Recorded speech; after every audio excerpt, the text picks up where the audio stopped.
All right, everyone, we are back once again live at the NMA 2024 conference in New York with Dr. Jackson. Dr. Jackson, can you please tell us who you are, what your area of specialty is, and where you practice? First of all, thank you so much, Black Dr. Dartford, for this opportunity to just share information about myself and about what I do. I am Dr. Kimberly Jackson. I'm a family medicine physician. I have an independent practice in Phoenix City, Alabama. I'm also licensed in Georgia and Florida. And I do a variety of things. So I have a nonprofit organization, Physicians Working Together. I just launched a new brand, Inspire and Empower, and I have my first book, The Sun is Rising, that's out this year. Awesome, awesome. Okay. Family practice physician. So, we hear all about diet and exercise. What do you see that families can do just to live a healthier life? Is there anything besides diet and exercise, or is that the main thing? It's a huge part of it. Yes. I'm so excited that you asked this question. So my family medicine clinic in Phoenix City, our motto is live life well.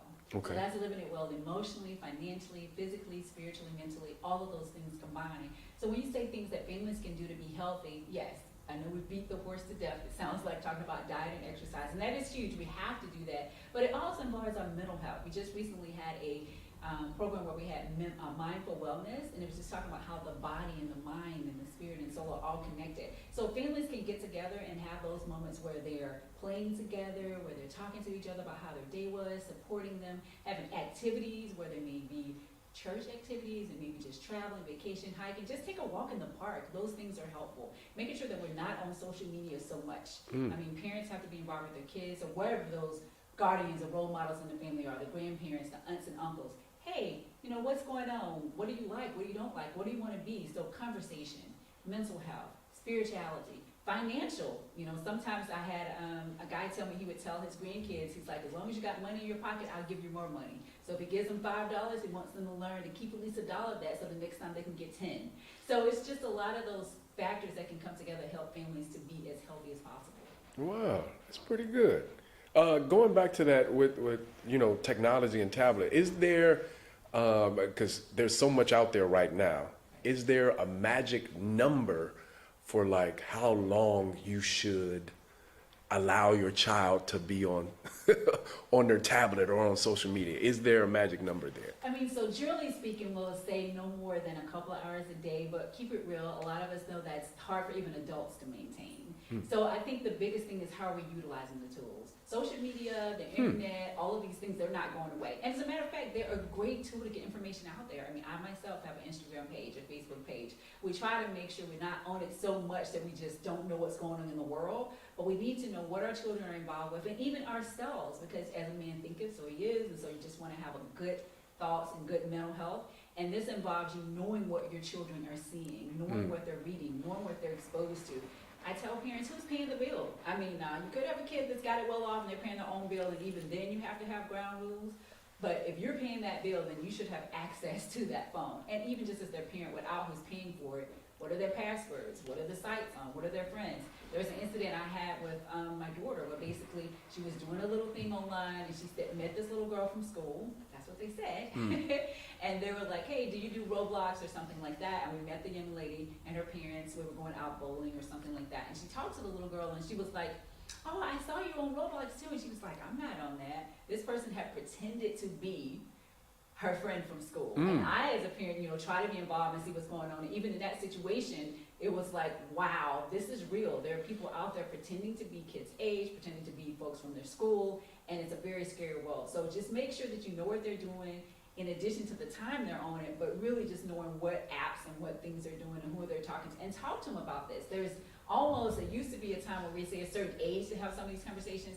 Now kids have the world at their fingertips. So the birds and the bees conversation can't come soon enough. Talking to them about good touch, bad touch, what should you be listening to, and making sure that you're protecting their mind and their bodies. So definitely just minimizing that time, but not even more just focusing on that time. What are they doing the time that they're on it? Wow. All right, Dr. Jackson, you are also an author. Yes. Can you talk about your books? Absolutely. Thank Yes. you for this opportunity. So, like I said, I started, I'm a family medicine doctor, and then that went into me forming my nonprofit, Physicians Working Together, which we do medical student scholarships, and it's about connecting, collaborating because we care. And I took the experiences in my life and I kept hearing, you need to write a book, you need to write this down. You know what, you don't go through a test, you don't get a testimony without going through a test. So utilizing some of the things I've been through in my life, I wrote The Sun is Rising, 10 Strategies to Get Unstuck, Find Your Voice, Walk in Your Purpose, Live Passionately, and Step Outside of Your Box. So in the book, it has the 10 chapters. Each chapter has questions at the end. There's a song that goes with each chapter because I'm very musically inclined. I love music, and I realize it's a powerful way for us to reach people as well as for them to make changes in their life. And then I went a little further and created a journal. And with the journal, you have additional questions, as well as there are puzzles in here, and then there's also coloring books and coloring pages and stuff. So adults can color too. Of course, children and folks can use it as well.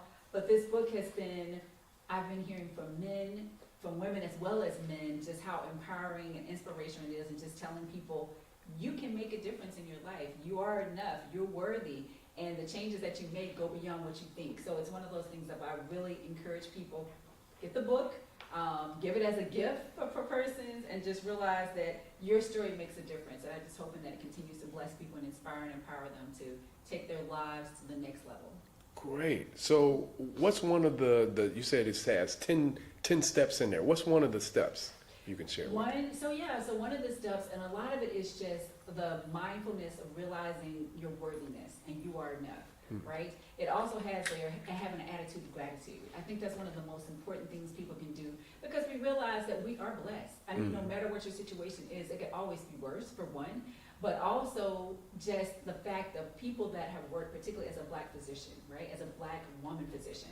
I know that there are my ancestors and forefathers and foremothers that have worked hard to get me where I am. So just that attitude of gratitude that I have the ability and the opportunity to be with an organization called blackdoctor.org and to be able to share my story, my ministry, what I do to help people. I'm so grateful. I tell people, when you get out of bed in the morning, you put your foot down, thank you. That's your 2 steps. You're just starting off with thank you for this day. Thank you for this opportunity, and looking for ways that you, being blessed, can bless others. So with that, it seems like you put emphasis on the journey rather than the destination. Correct. Is that correct? Why is the journey so important? Well, I think for a lot of people sometimes, and even as a child, right, you're thinking, and people are already asking you, what are you going to be when you grow up? What are you going to do? And so they're always encouraging and making you like, look forward, look forward, look forward, which is not a problem. Without a vision, the people perish, right? But you also have to take time to smell the roses and enjoy the day and enjoy the moment. I mean, a lot of times when you talk to persons that say they're 80, 90, 100, or on their deathbeds, they're just thinking, wow, I really wish I would have spent more time with my loved ones. I really wish I would have, slowed down a bit. I wish I would have been able to appreciate the moment. So yes, enjoying the journey makes you also more powerful in your destination, because you're able to more see what things happen in order to get you to that level. And it gives you that attitude of gratitude. It helps you also realize you're more than enough, that you're worthy, that you're making a difference in person's lives. Yes, these are chapters in the book. And it just helps you overall enjoy life, and it just makes you so much fulfilled, and just having a smile and going around and just being joyful is just such a powerful thing. Amen. So last question. Was there a defining moment in your life where you wanted to become a physician?